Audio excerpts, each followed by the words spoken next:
Moi, c'est Gracien Laurent Romelon. Je suis le secrétaire général adjoint du Parti de renouveau démocratique PRD. Des rumeurs prétendent que le PRD veut se dissocier de l'UP Le Renouveau. Est-ce que c'est vrai? Qu'en est-il véritablement? Se dissocier, c'est un peu trop dit. Le PRD a des structures de base qui lui indiquent ce qu'il faut faire. Et c'est comme ça que le PRD fonctionne.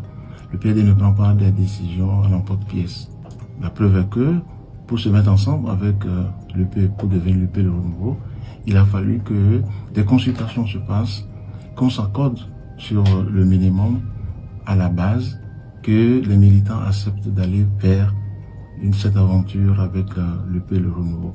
Donc, il n'y a pas de décision à l'emporte-pièce. C'est la base qui indique la direction à donner à nos décisions. Est-ce que vous voulez partir? Il faut que la base le dise. La base doit le dire parce que quels sont les ressentis de la base aujourd'hui? Qu'est-ce que l'UP, ensemble avec le PRD, a pu donner de positif? Nous étions partis sur une base donnée. Est-ce que cette base-là a été respectée? Il faut faire le point de ça. C'est quoi le point? Le point, c'est que aujourd'hui, les militants du PRD ne se sentent pas à l'aise dans cet ensemble constitué par le PRD et l'UP. Pourquoi? Parce que les consignes au départ, les éléments de base n'ont pas été respectés. Alors, l'élément de base qui a fait que le PRD s'est allié à l'UP, c'est quoi? C'est que quand le président Tchogbenou est allé voir le PRD pour dire « Mettons-nous ensemble pour former un grand ensemble. Nous serons co-acteurs, nous serons co-gestionnaires et nous serons coproducteurs de la nouvelle donne politique. » La nouvelle donne politique pour lui, il nous l'a expliqué. Il dit, la nouvelle donne politique, c'est que si nous constituons un grand ensemble, nous sommes capables d'influencer les élections à venir sur plusieurs décennies. Et qu'il est venu chercher le PRD pour que nous passions ce chemin-là. Mais cela n'a pas été respecté. Cela n'a pas été respecté. Et nous ne sommes pas allés au bout du processus avec l'UP pour dire effectivement nous sommes ensemble pour un avenir politique bien entendu meilleur. Je ne crois pas que le fait que nous soyons ensemble avec l'UP, c'est pour faire disparaître le PRD. Et nous n'avons même pas fait les formalités de disparition, de dissolution du PRD comme les gens le prétendent. J'ai entendu des gens dire que le PRD n'existe plus, le PRD n'existe pas. Alors moi j'ai dit mais c'est des gens qui n'ont pas compris grand chose de ce que c'est les textes de notre République. Et vous voyez, la plus grande surprise est venue quand? Le 2 février dernier. Le président Adrien Bouidi a fait observer un certain nombre de choses dans notre pays. Notamment en disant, il faut que nous libérions ceux qui sont détenus politiques, qui sont en prison. Il faut les libérer. Il a dit, il faut que ceux qui sont en exil, qu'ils trouvent la possibilité de rentrer chez eux. Que nous ayons la possibilité de nous parler.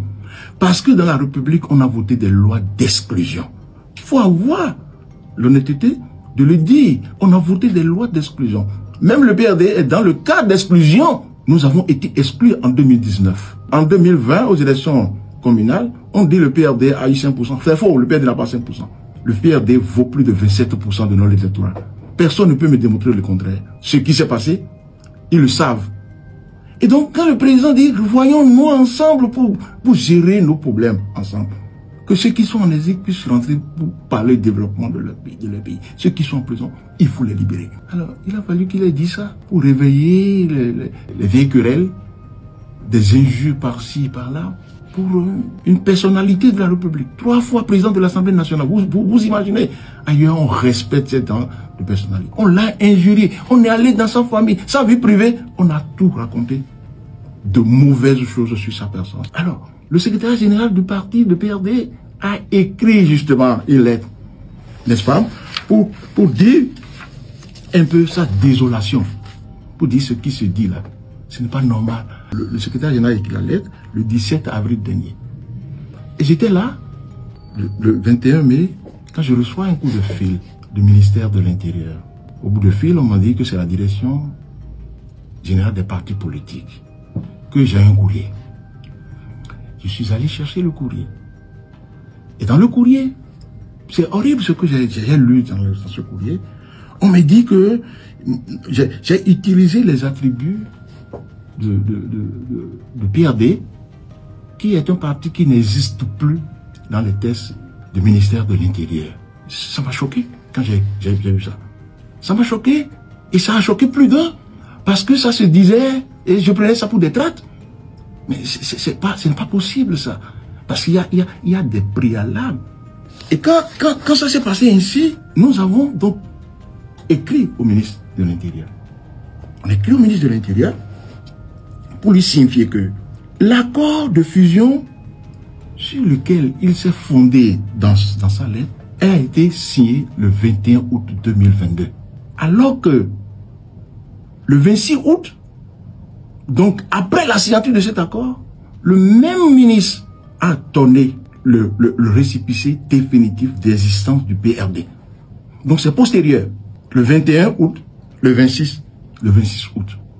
Le même ministre qui délivre le récépissé définitif au PRD. Alors ça veut dire que... Vous avez fait la demande on a fait la demande. Hein, la demande a été introduite le 24 août. Et le 26 août, on l'a voulu. Donc bien après la fusion. Alors, la fusion qui a eu lieu, c'est suite au Conseil national du parti. Et ce Conseil national a eu lieu le 19 août 2022. Et le Conseil national du PRD ne se substitue pas au congrès de dissolution du parti. Il faut faire la nuance dans les choses. Le Conseil national dit que dans sa résolution demande que oui, ils approuvent la fusion et qu'ils autorisent son président à poursuivre avec nos partenaires les différents éléments, les différents tests pour aboutir, n'est-ce pas, de façon totale à la fusion. Et ce qui fait la fusion, c'est prévu par les tests, la charte des partis politiques dans notre pays. Et cette charte-là, c'est bien connu de tout le monde, même du ministère de l'Intérieur. Et ces tests sont clairs là-dessus. Pour nous au PRD, et cela est encadré par les articles 90 et 91 des statuts du PRD, lesquels disent les décisions de fusion ne peuvent pas entraîner la dissolution du PRD, lequel conserve ses attributs, son patrimoine et son autonomie fonctionnelle, excepté ceux concédés. Il peut constituer un courant à l'intérieur de la formation, de la nouvelle formation. Voilà ce que dit nos tests. Donc, le ministère de l'Intérieur dit que le PRD n'existe pas. Et vous dites que le PRD existe toujours. Oui, nous continuons toujours par dire que le PRD existe. Donc le PRD, ensemble avec l'UP, le processus devait aboutir, n'est-ce pas, à ce que il y ait le congrès de dissolution et du PRD et de l'UP.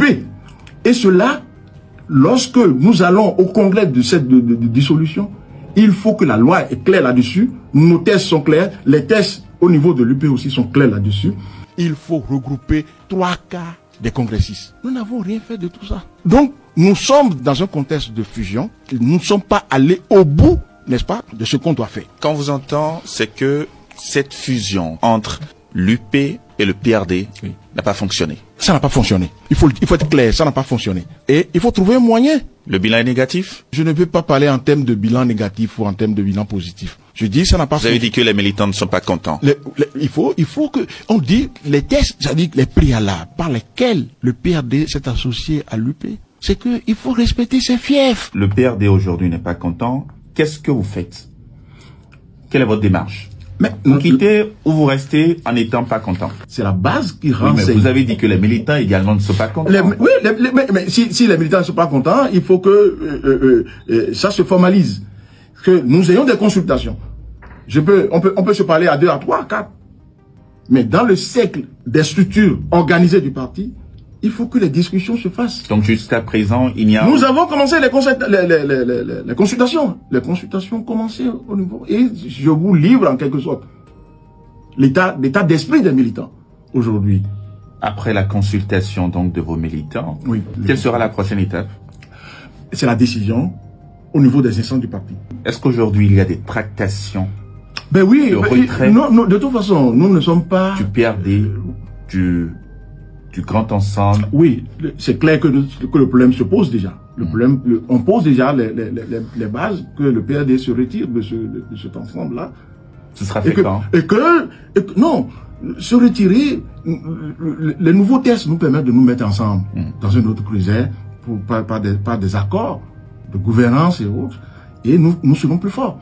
On laisse le PRD gérer sa fièvre. Et nous allons voir. D'accord. Si aujourd'hui vous quittez l'Union progressiste, le renouveau, si vous n'êtes plus avec l'UP, quel sera votre point de chute? Les démocrates? Non, tout est envisageable. Tout est envisageable. Même avec l'UP. Nous regrettons la manière dont on a organisé et géré, n'est-ce pas, l'Union progressiste de renouveau. Nous sommes partis politiques. Mais est-ce que ce n'est pas, ça ne cache pas quelque chose? C'est à quelques jours. Non, ça ne cache rien. Des élections. C'est la réalité des faits. Que vous affirmez. Non. Le PRD. Est-ce que franchement, vous irez aux élections de 2026 avec l'UP? Nous avons, il y a des possibilités. Des possibilités aujourd'hui à travers le code corrélé. Le code corrélé. On a parlé de l'accord de gouvernance. Oui, on peut constituer cet accord de gouvernance. C'est-à-dire que vous vous retirez? On va se retirer. Mais le PRD va se retirer, n'est-ce pas? Ça, c'est un acquis. Dans ces conditions. Non, nous ne disons pas que c'est étanche. Mais si, regardez, on veut aller à des élections importantes. Les responsables du PRD n'ont pas été consultés pour voir quels sont les candidats. Le PRD, quand il y a élection, mais c'est l'effervescence. Tout le monde veut être candidat et la base dit, bon voilà, ceux-là que nous demandons que, sinon on n'a pas voté pour vous. Le PRD n'est pas comme les autres partis politiques, où on vient placarder les gens, mais c'est un mécontentement. Quand la liste est sortie, et que les militants n'ont pas vu ce qu'ils ont souhaité avoir, mais vous avez vu les résultats. Monsieur Arpamenon, pour conclure donc cette interview, et pour avoir véritablement la substance nécessaire, est-ce que le PRD quitte l'UP le renouveau? Les discussions se poursuivent. Vous avez vu à travers la presse, la dernière fois, le président Tchogbenou était allé chez le président Mbedi. Ils en ont parlé? En tout cas, il est allé vers lui. De toute façon, c'est pour la recherche de solutions pour sauver et l'UP et le PRD. Je dis bien, pour sauver et l'UP et le PRD. Il faudrait qu'on trouve des solutions pour nous épargner le naufrage collectif. La meilleure solution, c'est qu'on trouve un terrain d'entente, parce que la loi nous permet. Le PRD reste, le PRD avec l'UP. Mais le PRD va pouvoir organiser, n'est-ce pas, ses fiefs pour ces élections. Mais c'est ça, suivant les thèses de la République, le PRD existe et va toujours continuer par faire ces manifestations, son mode de fonctionnement va continuer.